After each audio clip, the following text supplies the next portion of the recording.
ಇವತ್ತೊಂದು ಇಂಪಾರ್ಟೆಂಟ್ ವಿಷಯ ಹೇಳಿಕ್ಕಿತ್ತು. ಸೊ ಜೀವಿತ ನನಗೆ ಹೇಗೆ ಪರಿಚಯ ಅಂತ ನೀವು ಕೇಳ್ತಾ ಇದ್ರಿ.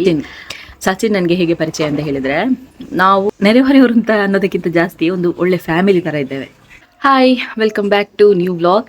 ಸೊ ಇವತ್ತೊಂದು ಇಂಪಾರ್ಟೆಂಟ್ ವಿಷಯ ಹೇಳಿಕ್ಕಿತ್ತು. ಸೊ ಹಾಗಾಗಿ ವಿಡಿಯೋ ಮಾಡ್ತಾ ಇದ್ದೇನೆ. ಸೊ ಬನ್ನಿ ಇವತ್ತಿನ ವ್ಲಾಗ್ ಶುರು ಮಾಡೋಣ.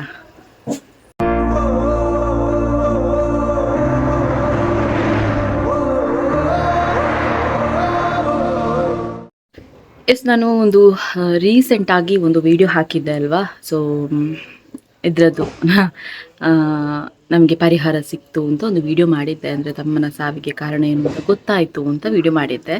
ಸೊ ಅದರಲ್ಲಿ ನಾವು ಇಂಥ ಕಡೆಗೆ ಹೋದ್ವಿ, ಹಾಗಾಗಿ ನನಗೆ ಸಿಕ್ತು ಅಂತ ಹೇಳಿದ್ದೆ. ಬಟ್ ಎಲ್ಲಿ ಅಂತ ನಾನು ಹೇಳಿರಲಿಲ್ಲ. ಅದಕ್ಕೆ ನನಗೆ ತುಂಬ ಜನ ಕಾಲ್ ಮಾಡ್ತಿದ್ರೆ, ನಾನು ಮೊನ್ನೆ ಒಂದು ಸಲ ವ್ಲಾಗ್ ಮಾಡಿ ಹೇಳಿದೆ, ದಯವಿಟ್ಟು ಕಾಲ್ ಮಾಡಬೇಡಿ, ನನಗೆ ಗೊತ್ತಿಲ್ಲ, ನಮ್ಮನೆ ಕರ್ಕೊಂಡು ಹೋಗಿರೋದು ಬೇರೆಯವರು ಅಂತ. ಬಟ್ ಪದೇ ಪದೇ ಪದೇ ಪದೇ ಕಾಲ್ ಮಾಡ್ತಾನೇ ಇದ್ದೀರಾ. ನನಗೆ ಒಂದು ಹೇಳಿ, ನನಗೆ ಗೊತ್ತಿದ್ರೆ ನಾನು ಖಂಡಿತ ಹೇಳ್ತಿದ್ದೆ, ನಮ್ಮನ್ನು ಕರ್ಕೊಂಡು ಹೋಗಿದ್ದೇ ಬೇರೆಯವರು, ಓಕೆನಾ. ಸೊ ಹಾಗಂತ ನೀವು ಪದೇ ಪದೇ ಕಾಲ್ ಮಾಡಿ ನಂಬರ್ ಕೊಡಿ ಅಂತ ದಯವಿಟ್ಟು ಕೇಳಬೇಡಿ. ನಂಬರ್ ಕೊಡುವ ಹಾಗೆ ಕೂಡ ಇಲ್ಲ, ಬಟ್ ನಮಗೆ ಗೊತ್ತು ಕೂಡ ಇಲ್ಲ ಅದು ಎಲ್ಲಿ ಅಂತ ಸಹ ಗೊತ್ತಿಲ್ಲ ನಮಗೆ, ಬೇರೆಯವ್ರು ಕರ್ಕೊಂಡು ಹೋಗಿದ್ದು ಅಷ್ಟೇ. ಸೊ ಅದನ್ನು ಹೇಳುವಂಥ ವಿಡಿಯೋ ಮಾಡಿದೆ. ಮತ್ತೊಂದು ಏನಂತ ಹೇಳಿದರೆ, ತುಂಬ ಜನ ಕೇಳ್ತಾನೆ ಇದ್ದೀರಾ ಯಾವಾಗ ಜೋಡಿ ಸ್ಪರ್ಧೆ ಅಂತ. ಸೊ ಯಾವಾಗ ಕಪಲ್ ಕಾಂಪಿಟೇಷನ್ ಇರ್ತೀರಂತ ಕೇಳ್ತಾನೆ ಇದ್ದೀರಾ. ಆದಷ್ಟು ಬೇಗ ನೆಕ್ಸ್ಟ್ ವೀಕಲ್ಲಿ ಅಂತ ಪ್ಲ್ಯಾನ್ ಮಾಡ್ಕೊಂಡಿದ್ದೇನೆ. ಯಾರಾದರೂ ಸ್ಪಾನ್ಸರ್ ಸಿಗ್ತಾರಾ ಅಂತ ವೆಯ್ಟ್ ಮಾಡ್ತಾ ಇದ್ದೆ. ಸ್ಪಾನ್ಸರ್ ಮಾತಾಡಿದ್ದೆ, ಸೊ ಏನಂತ ಹೇಳಿಲ್ಲ. ಸೊ ನೆಕ್ಸ್ಟ್ ವೀಕಲ್ಲಿ ಹೇಳ್ತೇನೆ ಅಂತ ಹೇಳಿದ್ದಾರೆ. ಸೊ ಸ್ಪಾನ್ಸರ್ ಓಕೆ ಆದರೆ ನೆಕ್ಸ್ಟ್ ವೀಕ್ ಲಾಸ್ಟ್ ಒಳಗೆ ಕಾಂಪಿಟೇಷನ್ ಇಡ್ತೇನೆ. ಒಂದು ವೇಳೆ ಸ್ಪಾನ್ಸರ್ ಸಿಗ್ಲದಿದ್ರು ಕೂಡ ನಾನೇ ಸ್ಪಾನ್ಸರ್ ಆಗಿ ಮಾಡಿ ಲಾಸ್ಟ್ ಟೈಮ್ ಥರನೇ ಕಾಂಪಿಟೇಷನ್ ಇಡುವ ಪ್ಲ್ಯಾನಲ್ಲಿದ್ದೇನೆ.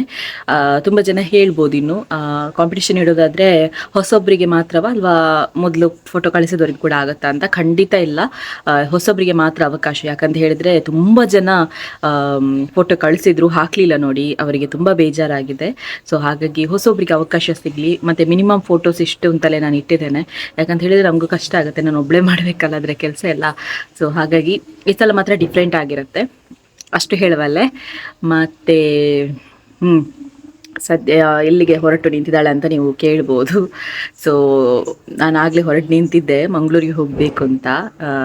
ಫ್ಯಾಮಿಲಿ ಮಂಗಳೂರಿಗೆ ಹೋಗ್ತಾ ಇದ್ದೇವೆ. ಸೊ ಆದರೆ ಮಧ್ಯಾಹ್ನ ನಂತರ ಅಂತ ಹೇಳಿದರು, ಹಾಗಾಗಿ ವಾಪಸ್ ಡ್ರೆಸ್ ಚೇಂಜ್ ಮಾಡ್ಕೊಂಡು ಕೂತಿದ್ದೇನೆ. ಇನ್ನು ಮತ್ತೆ ಮಧ್ಯಾಹ್ನ ನಂತರ ಅಲ್ಲಿ ಹೋಗ್ಲಿಕ್ಕುಂಟು. ಸೊ ಇದು ಇವತ್ತೇ ವ್ಲಾಗ್ ಹೋಗ್ಬೋದು ಮೋಸ್ಟ್ಲಿ. ಸೊ ಮತ್ತೇನು ಹೇಳಲಿಕ್ಕಿತ್ತು ನನಗೆ, ಮಗಳೆದ್ಲು ನೋಡಿ, ಅಮ್ಮ ಹೋಗ್ತಾರೆ ಇವಾಗ ಸಂತೆಗೆ ಹೋಗಿದ್ದೆ. ಸಂತೆಗೆ ಹೋಗಿ ಮಾಣಿ ಸಂತೆ, ಸೊ ಅದು ಶನಿವಾರ ಆಗೋದು ಸಂತೆಗೆ ಹೋಗಿ ತರಕಾರಿ ಎಲ್ಲ ತಂದೆ. ಇಂಥ ಮಾರೆ ತರಕಾರಿಗೆ ರೇಟ್ ನೋಡಿದರೆ, ನವರಾತ್ರಿ ಟೈಮಲ್ಲಿ ತರಕಾರಿಗೆ ಜಾಸ್ತಿ ಅಲ್ವಾ. ಟೊಮೆಟೊಗೆ 100 ರೂಪಾಯಿ. ನಾನು 1 ಕೆಜಿ ತಗೊಂಡಾಗಿದೆ. ಮತ್ತೆ ಕೇಳಿದೆ ಟೊಮೆಟೊಗೆ ಎಷ್ಟು ಅಂತ, 100 ರೂಪಾಯಿ ಅಂತ ಹೇಳಿದರು. ಅರ್ಧ ಕೆಜಿ ತಗೊಳ್ಬೋದಿತ್ತಲ್ಲ. ರೇಟ್ ನೋಡುವಾಗ ತಲೆ ಬಿಸಿ ಆಗ್ತದೆ. ಮತ್ತು ಮೀನು ಕೋಳಿ ರೇಟ್ ಕಡಿಮೆ ಆಗಿದೆ, ಆದರೆ ನವರಾತ್ರಿ ಟೈಮಲ್ಲಿ ತಿನ್ನೋದು ಕಡಿಮೆ ಅಲ್ವಾ. ಮತ್ತೆಂತ ಮತ್ತೇನೋ ಒಂದು ಕ್ವೆಶನ್ ಕೇಳಿದ್ರಿ ನನಗೆ. ಮತ್ತೇನಾದರೂ ಕ್ವೆಶನ್ಸ್ ಇದ್ದರೆ ನನಗೆ ಕಮೆಂಟಲ್ಲಿ ತಿಳಿಸಿ. ಮತ್ತು ಯಾವುದಾದ್ರೂ ರೀತಿಯ ಕಂಟೆಂಟ್ಗಳೆಲ್ಲ ಬೇಕಿದ್ರೆ ಕೂಡ ಹೇಳಿ. ಆದಷ್ಟು ಒಬ್ಬರಿಬ್ಬರು ಹೇಳಿದರೂ ಕೂಡ ನಾನು ವಿಡಿಯೋ ಮಾಡಿಯೇ ಮಾಡ್ತೇನೆ. ನಮ್ಮ ಬೊಬ್ಬೆ ಹಾಕೋದು ಕೇಳ್ತದ. ಇನ್ನು ನಾನು ಮಂಡೇ ಮನೆಗೆ ಹೋಗ್ತೇನೆ. ಮನೆಗೆ ಸ್ವಲ್ಪ ಬೋರ್ ಆಗ್ಬೋದು, ಮತ್ತೇನು ಮಾಡಲಿಕ್ಕೆ ಆಗೋದಿಲ್ಲ ಅಲ್ವಾ, ಹೋಗಲೇಬೇಕಲ್ಲ. ಅವ್ರು ಯಾವಾಗಲೂ ಅಷ್ಟೇ, ನಾವು ಹೋಗುವಾಗ ಸ್ವಲ್ಪ ಕಣ್ಣಲ್ಲೆಲ್ಲ ನೀರು ಬರ್ತದೆ ಅಮ್ಮನಿಗೆ. ಆ್ಯಂಡ್ ನನ್ನ ತಮ್ಮನಿಗೆ ಫೈನಲಿ ಜಾಬ್ ಆಗಿದೆ. ಸೊ ಏನು ಎತ್ತ ಅಂತ ಆದಷ್ಟು ಬೇಗ ಹೇಳ್ತೇನೆ ನಿಮಗೆ, ಏನು ಜಾಬ್ ಏನು ಎತ್ತ ಅಂತ. ಸೊ ಈಗ ಹೇಳುವಾಗಿಲ್ಲ, ಯಾಕಂತ ಹೇಳಿದರೆ ಅವ್ನು ಟ್ರೈನಿಂಗ್ ಹೋಗ್ತಿದ್ದಾನೆ. ಇಷ್ಟು ತನಕ ಅಡಿಕೆ ಸುಳಿಲಿಕ್ಕೆ ಹೋಗ್ತಾ ಇದೆ. ಯಾಕಂತ ಹೇಳಿದರೆ ಮನೇಲಿ ಸ್ವಲ್ಪ ಕಷ್ಟ ಇತ್ತು, ಮನೆ ಸಂಘ ಸಾಲ ಅದೆಲ್ಲ ಇರ್ತದಲ್ಲ, ಅದನ್ನೆಲ್ಲ ತೀರಿಸಬೇಕು ಅಂತ ಹೇಳಿದರೆ ಕೆಲಸ ಎಲ್ಲ ಬೇಕಾಗತ್ತೆ, ಜಾಸ್ತಿ ಸಂಬಳ ಕೂಡ ಬೇಕಾಗುತ್ತೆ. ಹಾಗಾಗಿ ಅಡಿಕೆ ಸುಳಿಲಿಕ್ಕೆ ಹೋಗ್ತಾ ಇದ್ದ. ಈಗ ಒಂದು ರೀಸೆಂಟಾಗಿ ಒಂದು ಕಂಪನಿಗೆ ಜಾಯಿನ್ ಆಗಿದ್ದಾನೆ, ಟ್ರೈನಿಂಗ್ ಹೋಗ್ತಿದ್ದಾನೆ. ನೆಕ್ಸ್ಟ್ ಮಂತಿಂದ ಜಾಬ್ ಕನ್ಫರ್ಮ್ ಆಗುತ್ತೆ. ಕನ್ಫರ್ಮ್ ಆದ ನಂತರ ನಾನು ನಿಮಗೆ ಹೇಳ್ತೇನೆ, ಕನ್ಫರ್ಮ್ ಅದು, ಆದರೆ ನಾನು ಈಗ ಹೇಳುವಾಗಿಲ್ಲ. ಸೊ ನೆಕ್ಸ್ಟ್ ಮಂತ್ ಹೇಳ್ತೇನೆ. ಅಂತೂ ಎಲ್ಲರ ಆಶೀರ್ವಾದದಿಂದ ನನ್ನ ತಮ್ಮನಿಗೆ ಒಂದು ಕೆಲಸ ಸಿಕ್ಕಿತನ್ನುವಂಥ ಒಂದು ಖುಷಿ ಇದೆ. ಅವ್ನು ಕಲ್ತಿಲ್ಲಲ್ಲ, ಹಾಗಾಗಿ ಇಲ್ಲಿ ಕೂಡ ಕೆಲಸ ಆಗ್ತಾ ಇರಲಿಲ್ಲ. ಫೈನಲಿ ನನಗೆ ಒಂದು ಪರಿಚಯ ಇದೆ, ಸೊ ಅಲ್ಲಿ ಕೆಲಸ ಆಗಿದೆ. ಆದಷ್ಟು ಬೇಗ ಹೇಳ್ತೇನೆ ಏನು ಕೆಲಸ ಅಂತ, ಓಕೆನಾ. ಮತ್ತೇನು ಸದ್ಯಕ್ಕೆ ಮ್ಯಾಟ್ರ್ ಇರೋದಿಷ್ಟೇ. ಇವತ್ತು ಸಚಿನ್ನ ಮನೆಯಲ್ಲಿ ಇದು ಎಂಥ ನವರಾತ್ರಿ ಪೂಜೆ ಆಗ್ತಾ ಉಂಟು. ಈಗ ಸೌಂಡ್ ಸ್ವಲ್ಪ ನಿಂತಿದೆ, ಆಗ ಕೇಳ್ತಾ ಇತ್ತು ಪೂಜೆ ಎಲ್ಲ ಆಗೋದು. ಇವತ್ತು ಬೆಳಿಗ್ಗಿಂದ ರಾತ್ರಿ, ನಾಳೆ ಬೆಳಿಗ್ಗೆ ತನಕ ಇರ್ತದಂತ ಮೋಸ್ಟ್ಲಿ ನವರಾತ್ರಿ ಪೂಜೆ. ಅವರ ಮನೆ ಕುಟುಂಬದ ಮನೆ, ಹಾಗಾಗಿ. ಮತ್ತೇನು ಮೊನ್ನೆ ಒಂದು ಕ್ವೆಶನ್ ಕೇಳಿದ್ರೆ ಅದಕ್ಕೆ ಇವತ್ತು ಆನ್ಸರ್ ಮಾಡು ಅಂತ ಅಂದ್ಕೊಂಡಿದ್ದೆ. ಹಾಂ, ಜೀವಿತ ನನಗೆ ಹೇಗೆ ಪರಿಚಯ ಅಂತ ನೀವು ಕೇಳ್ತಾ ಇದ್ರಿ. ಜೀವಿತ ನನಗೆ ಹೇಗೆ ಪರಿಚಯ ಅಂತ ಹೇಳಿದರೆ, ನಾನು ನೆಟ್ವರ್ಕ್ ಮಾರ್ಕೆಟಿಂಗ್ ಮಾಡುವಾಗ ಜೀವಿತನ ನಂಬರ್ ಇತ್ತು, ಬಟ್ ನನಗೆ ಅದೇ ಜೀವಿತ ಅಂತ ನನಗೆ ಗೊತ್ತಿರಲಿಲ್ಲ. ಸೊ ಹಾಗಾಗಿ ಪರಿಚಯ ಆಯಿತು ಜೀವಿತಂದು.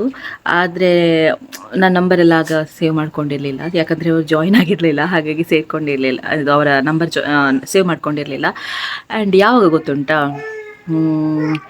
ಅದೇ ನಾನು ವ್ಲಾಗ್ ಎಲ್ಲ ನೋಡಲಿಕ್ಕೆ ಸ್ಟಾರ್ಟ್ ಮಾಡಿದೆ ಅಲ್ವಾ. ಸೊ ಹಾಗಾಗಿ ಅವರಿಗೆ ನಾನೇ ಮೆಸೇಜ್ ಮಾಡಿದೆ, ಯಾವುದೋ ಒಂದು ಕಾರಣಕ್ಕಾಗಿ. ಅಂದರೆ ಪಾರ್ಟ್ ಟೈಮ್ ಒಂದು ಜಾಬ್ ಇದ್ದು ಜರ್ನಲಿಸಮ್ಗೆ ರಿಲೇಟೆಡ್. ಸೊ ಹಾಗಾಗಿ ಮಾಡ್ತೀರಾ ಅಂತ ಕೇಳಲಿಕ್ಕೆ ನಾನು ಅವರಿಗೆ ಮೆಸೇಜ್ ಹಾಕಿದ್ದು. ಸೊ ಹಾಗಾಗಿ ನಂಬರ್ ಎಕ್ಸ್ಚೇಂಜ್ ಆಯಿತು. ಆನಂತರ ಹೇಗೆ ಕ್ಲೋಸ್ ಆಗಿದೆ ನಮಗೆ ಗೊತ್ತಿಲ್ಲ. ಸೊ ಮತ್ತೆ ಕ್ಲೋಸ್ ಆಗ್ತಾ ಬಂದ್ವಿ.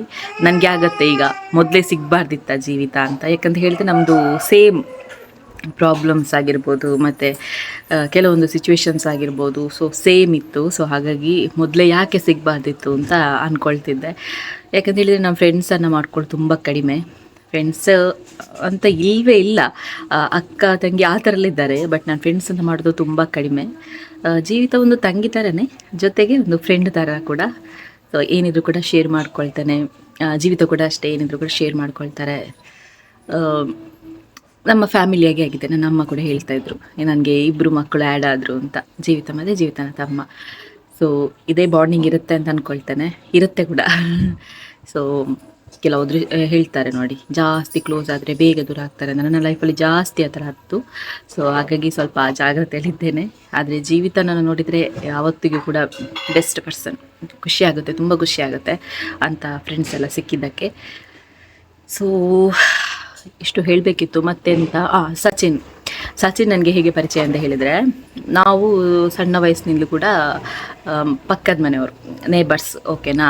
ಸಚಿನ್ ನಮ್ಮ ಮನೆ ಇದ್ದು ಅಲ್ಲ, ನಮ್ಮ ಮನೆ ಎದುರುಗಡೆ ಸಚಿನ್ನ ಮನೆ. ಸಚಿನ್ ನನಗೆ 2 ವರ್ಷಕ್ಕೆ ದೊಡ್ಡವ, 2 ವರ್ಷಕ್ಕೆ ದೊಡ್ಡ, ಹೌದು. ಅವನ ತಮ್ಮ ಸಂಜು ಇದ್ದಾನಲ್ಲ, ಸಂಜು ಮತ್ತು ನನ್ನ ತಮ್ಮ ಒಂದೇ ಕ್ಲಾಸ್ ಇದ್ದರು, ಓಕೆನಾ.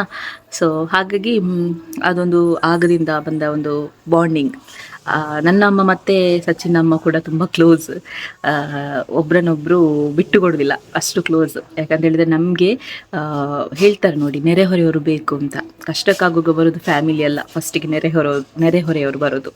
ಸೊ ನಮ್ಮ ಪ್ರತಿಯೊಂದು ಕಷ್ಟಗಳಲ್ಲೂ ಕೂಡ ಅವರು ಕೂಡ ಭಾಗಿಯಾಗಿದ್ದಾರೆ, ನೆರೆಹೊರೆಯವರು. ಸೊ ಅದೇ ರೀತಿ ನಾವು ಏನು ಅಂತ ಹೇಳಿದರೆ, ನೆರೆಹೊರೆಯವರು ಅಂತ ಅನ್ನೋದಕ್ಕಿಂತ ಜಾಸ್ತಿ ಒಂದು ಒಳ್ಳೆ ಫ್ಯಾಮಿಲಿ ಥರ ಇದ್ದೇವೆ. ನಮ್ಮ ಮನೆಯವರು ಮತ್ತು ಸಚಿನ್ನ ಮನೆಯವರು ಒಂದು ಫ್ಯಾಮಿಲಿ ಥರ ಇದ್ದೇವೆ. ಅವರ ರಿಲೇಷನ್ ಮನೆಗೆ ಕೂಡ ನಾವು ಹೋಗಿದ್ದೇವೆ, ನಮ್ಮ ರಿಲೇಷನ್ ಮನೆಗೆ ಅವರು ಕೂಡ ಬಂದಿದ್ದಾರೆ. ಸೊ ಅಷ್ಟು ಒಂದು ಬಾಂಡಿಂಗ್ ಇದೆ. ಮತ್ತೇನಪ್ಪ ಅಂತ ಹೇಳಿದರೆ, ನಮಗೆ ಅವ್ರು ಬೇರೆ ಮನೆಯವರು ಅನ್ನುವಂಥ ಒಂದು ಇದಿಲ್ಲ. ನಮ್ಮ ಮನೆಯಾಗೆ ಅವರ ಮನೆಗೆ ಹೋದರೆ ನಮ್ಮ ಮನೆಯಲ್ಲೇ ಹೇಗಿರ್ತೇವೆ, ಹೋಗಿ ತಿನ್ನೋದು, ಮತ್ತು ಹಾಗೆ ಸೇಮ್ ಅವರು ಕೂಡ ಹಾಗೆ, ನಾವು ಕೂಡ ಹಾಗೆ. ಸೊ ಇದು ನಮ್ಮ ಬಾಂಡಿಂಗ್. ಮತ್ತು ಇನ್ನೊಂದು ಸಲ ನಾನು ಇದರದೇ ಒಂದು ಟಾಪಿಕ್ ಇಟ್ಕೊಂಡು ಮಾಡ್ತೇನೆ, ನಮ್ಮ ಮತ್ತು ಅವರ ಮನೆಯ ಒಂದು ಬಾಂಡಿಂಗ್ ಹೇಗಿದೆ ಅಂತ. ಸೊ ಅದನ್ನೇ ಒಂದು ಸಪ್ರೇಟಾಗಿ ವಿಡಿಯೋ ಮಾಡ್ತೇನೆ. ಪ್ರತಿಯೊಂದು ಕಷ್ಟಗಳಲ್ಲೂ ಕೂಡ ನಮಗೆ ಇರುವುದು ಅಂತ ಹೇಳಿದರೆ ನೆರೆಹೊರೆಯವರಾಗಿ. ಸೊ ಅವರೇ ನಮ್ಮ ಚಂದ್ರಾವತಿ ಅಂತ ಅವರ ಹೆಸರು. ಸೊ ಏನಿದ್ರು ಕೂಡ ಈಗ ನಾನು ಬಂದರೆ ಲಚ್ಚುನ ಬಂದು ನೋಡ್ತಾರೆ, ಪುಳ್ಳಿ ಬತ್ತಲೆ ಅಂತ ಹೇಳ್ಕೊಂಡು ಬರ್ತಾರೆ, ಮೊಮ್ಮಗಳು ಬಂದು ಅಂತ. ಸೊ ಅಷ್ಟು ಒಂದು ಪ್ರೀತಿ ನನ್ನ ಮಗಳ ಮೇಲೆ ಕೂಡ ಅವರಿಗೆ. ಅದೇ ರೀತಿ ನಮ್ಮ ಕೂಡ ಅಷ್ಟೇ, ಏನಾದರೂ ಇದ್ದರೆ ಅವ್ರ ಹತ್ರನೇ ಶೇರ್ ಮಾಡ್ಕೊಳ್ತಾರೆ. ಏನಿದ್ರು ಪ್ರತಿಯೊಂದು ಕಷ್ಟಗಳಲ್ಲಿ ಭಾಗಿಯಾಗ್ತಾರೆ. ಸೊ ಇದು ನಮ್ಮ ಮತ್ತು ಸಚಿನ್ ಅವರ ಮನೆಯ ಒಂದು ಬಾಂಡಿಂಗ್. ಸೊ ಯಾರು ಕೂಡ ದೃಷ್ಟಿ ಬೀಳದಿರಲಿ. ಇಷ್ಟು ಇವತ್ತಿನ ವ್ಲಾಗ್ ಇಷ್ಟೇ, ಸಿಂಪಲ್ ಆಗಿದೆ. ಸೊ ಇವತ್ತಿನ ವ್ಲಾಗ್ ಇಷ್ಟೇ. ಇಷ್ಟ ಆಗಿದ್ರೆ ಲೈಕ್ ಮಾಡಿ, ಶೇರ್ ಮಾಡಿ, ಕಮೆಂಟ್ ಮಾಡಿ. ಇನ್ನು ಕೂಡ ಸಬ್ಸ್ಕ್ರೈಬ್ ಮಾಡಿಲ್ಲ ಅಂತ ಹೇಳಿದ್ರೆ ಸಬ್ಸ್ಕ್ರೈಬ್ ಮಾಡಿ ಅಂತ ಹೇಳ್ತಾ, ಸೊ ನಾಳೆ ವಿಡಿಯೋದಲ್ಲಿ ಸಿಗೋಣ. ಅಲ್ಲಿ ತನಕ ಬೈ, ಟೇಕ್ ಕೇರ್.